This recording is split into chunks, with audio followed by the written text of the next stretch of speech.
Assalamualaikum warahmatullahi wabarakatuh. Pada kesempatan kali ini saya akan membahas materi tentang HTML5 dan JavaScript dalam pembuatan website. Nah, sebelumnya perkenalkan, saya Munawiyah, NIM 2305074, program studi ilmu komputer. Mata kuliah ini dasar-dasar pemrograman dan dosen pengampu Bapak Ihsan Maulana Eskom MTI. Langsung saja masuk ke materi. Di sini ada pengertian HTML. Jadi HTML ini kepanjangan dari Hypertext Markup Language. Pengertiannya itu adalah bahasa markup standar yang digunakan untuk membuat dan merancang halaman web. HTML memberikan struktur dasar dalam sebuah halaman web dengan cara menentukan elemen-elemen seperti gambar, teks, tautan, form, dan multimedia. Selanjutnya ada struktur dasar HTML5. Jadi HTML5 ini dibangun dengan 3 elemen utama. Elemen yang pertama diawali dengan HTML. Nah, HTML ini bekerja untuk menampung semua kode HTML. Elemen yang kedua itu ada head. Head ini berisi informasi meta seperti charset, judul, dan tautan ke stylist atau script eksternal. Dan elemen yang ketiga atau elemen yang terakhir itu di sini ada body. Body ini bekerja untuk menampung semua konten yang terlihat oleh pengguna seperti teks, gambar, dan multimedia. Nah, di sini ada contoh struktur dasar HTML. Nah, diawali dengan docstype. Harus diawali dengan docstype ya. Jadi, masuk ke elemen yang pertama. Yang tadi sudah dibahas, elemen pertama itu adalah HTML. Nah, HTML ini seperti pembuka. Setiap pembuka pasti ada penutup.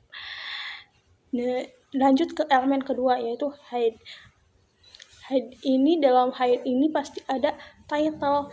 Nah, di dalam title ini seperti judul webnya gitu, judul halaman webnya untuk digunakan oleh mesin pencari untuk menampilkan judul halaman dalam hasil pencarian seperti itu. Nah, di dalam ID title ini jika kita sudah membuat judul webnya harus ditutup lagi dengan title. Dibuka dengan title, ditutup juga dengan title. Jangan lupa setiap penutup itu harus ada garis miring. Dan selanjutnya itu ditutup dengan head. Karena tadi pembukanya head, harus ditutup dengan head lagi. Tak lupa juga harus ada garis miringnya. Nah, selanjutnya itu elemen yang ketiga itu body. Nah, di dalam body ini ada H1. H1 ini seperti judul besarnya. Di dalam H1 ini membuat judul besarnya. Judul besarnya kalau tadi kan judul webnya gitu untuk mesin pencari gitu dalam pencarian. Kalau H1 ini di dalamnya ada judul besarnya gitu. Dan juga ditutup dengan H1 dan juga ada P. Nah, kalau P ini tuh isi webnya atau isi paragrafnya gitu. Jika sudah selesai ditutup pula, jangan lupa ditutup. Dan jika sudah selesai juga ditutup dengan body, karena tadi diawali dengan body, harus ditutup dengan body. Dan jangan lupa garis miring. Nah, jika sudah selesai itu harus ditutup juga dengan HTML, karena tadi pembukanya yang elemen pertama itu HTML. Jadi harus ditutup juga dengan HTML seperti itu. Dan tak lupa harus ada garis miring. Selanjutnya kita masuk ke pengenalan JavaScript. Jadi JavaScript itu pengertiannya adalah bahasa pemrograman yang dijalankan di sisi klien atau browser untuk membuat halaman web interaktif. Dengan JavaScript, kita dapat mengubah konten dan gaya elemen tanpa harus memuat ulang halaman. Nah, ada nih contoh fungsionalitasnya yang ditambahkan oleh JavaScript. Nah, contoh yang pertama itu tombol yang ketika diklik menampilkan informasi tambahan. Contoh yang kedua itu validasi form sebelum data dikirim ke server. Dan juga ada hubungannya dengan HTML? Tentu JavaScript ini ada hubungannya dengan HTML. Jadi HTML-nya itu untuk mengatur struktur halaman dan sedangkan JavaScript-nya itu untuk mengontrol bagaimana elemen-elemen tersebut berperilaku. Jadi JavaScript dengan HTML ini saling bekerja sama untuk membuat website gitu. Next, di sini ada dasar-dasar JavaScript. Sintaks dasar JavaScript itu ada 4. Yang pertama itu variabel. Itu menyimpan nilai yang dapat digunakan di seluruh program. Tipe data meliputi string, number, boolean, dan lain-lain. Yang kedua, fungsi. Fungsi ini blok kode yang digunakan untuk menjalankan tindakan struktur, dapat dipanggil kapan saja. Juga ketiga, ada operator. Operator ini digunakan untuk melakukan operasi matematika, perbandingan, dan logika. Dan yang terakhir itu yang keempat, ada event. Event ini JavaScript dapat mendeteksi dan bereaksi terhadap aksi pengguna seperti klik tombol atau pengisian form. Nah, di sini juga ada contoh kode JavaScript sederhananya. Kita lanjut saja ya. Ini contohnya, mungkin bisa dilihat. Lanjut ke ini, di sini ada SP HTML5 dan JavaScript.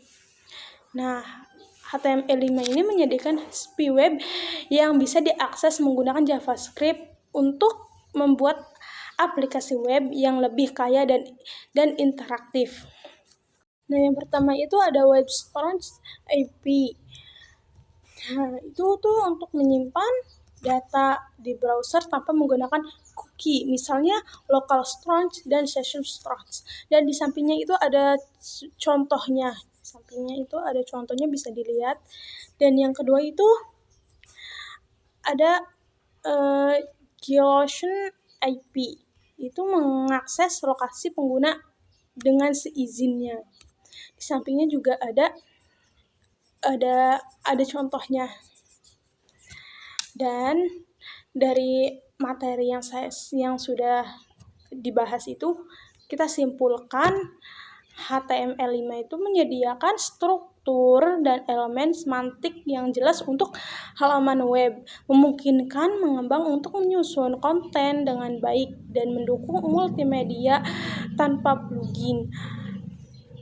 JavaScript menambahkan interaktivitas dan dinamis pada halaman web, memungkinkan manipulasi elemen HTML dan respon terhadap aksi pengguna secara real-time.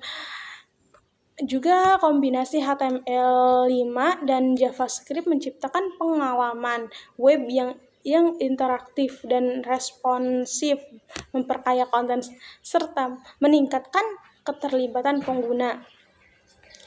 Mungkin bisa disimpulkan lagi, yaitu bedanya HTML itu kalau HTML itu seperti kerangka sebuah webnya yang mengatur tampilan dasar seperti teks dan gambar. Nah, sedangkan JavaScript itu adalah otaknya yang membuat website menjadi hidup. Misalnya saat diklik tombol muncul animasi atau yang lainnya. Mungkin kesimpulannya seperti itu.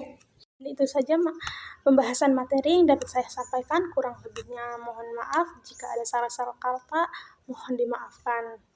Assalamualaikum warahmatullahi wabarakatuh.